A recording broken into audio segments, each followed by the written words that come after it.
आज की कहानी का शीर्षक है राम नाम सत्य है। घर की दहलीज में पैर रखते ही श्वेता को घर का माहौल कुछ बदला बदला सा लगा।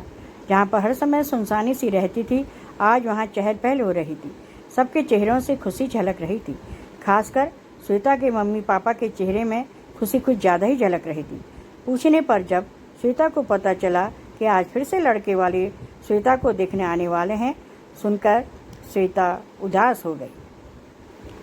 पर श्वेता ने अपनी मम्मी से स्पष्ट शब्दों में कह दिया था कि वह आज लड़के वालों के सामने नहीं जाएगी, क्योंकि अब उसे रोज़ रोज़ अपमान सहने का न साहस है और न संयम। श्वेता की मम्मी ने उसके हाथों में चाय का प्याला पकड़ाते हुए उसे समझाया कि इस बार जो लड़का आ रहा है वह और उसका परिवार पढ़ा लिखा व सुलझे विचारों वाला है। माँ बोली, एक बार और प्रयास करने में कोई हर्ज नहीं है। ईश्वर की कृपा से सब ठीक हो जाएगा। श्वेता कुछ नहीं बोली और चुपचाप चाय का कप लेकर बालकनी में आ गई।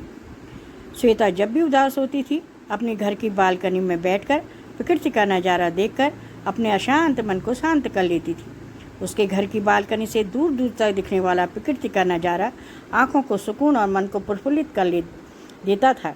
दो पहाड़ों के बीच से निर्मल कलरव करता हुआ झरना, यह अनुपम नज़ारा किसी के भी मन को प्रफुल्ल करने के लिए काफ़ी था। परंतु आज यह अनुपम सौंदर्य भी श्वेता के मन को प्रफुल्ल नहीं कर सका। वह उदास होकर दूर दूर तक केवल एकटक देखी जा रही थी। आज से पहले भी श्वेता को कई लड़के वाले देखने आए थे और देखकर नापसंद करके चले गए थे। श्वेता सोचने लगी कि आखिर कब तक लड़के वालों के सामने अपनी प्रदर्शनी लगाती रहेगी, कब तक इस तरह अपमान का घूंट पीती रहेगी। आखिर खूबसूरत नहीं है तो इसमें उसका क्या कसूर। वह और लड़कियों की तरह गोरी चिट्टी नहीं है तो क्या हुआ, पढ़ी लिखी तो है और अच्छे ओहदे में है। माँ सरस्वती का वरदान उसके सर पर है, तभी तो उसके माँ बाप ने उसका नाम सीतांबरी रखा।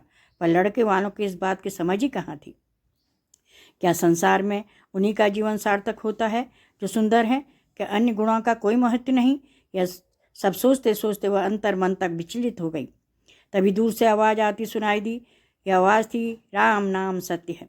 यह आवाज़ धीरे धीरे पास आने लगी। तभी श्वेता ने देखा कि कुछ लोग एक मुर्दे को दाह संस्कार के लिए ले जा रहे थे। यह शाश्वत सत्य है कि जीवन के बाद मृत्यु निश्चित है, यानी जो प्राणी इस दुनिया में आता है उसे एक दिन जाना ही होता है।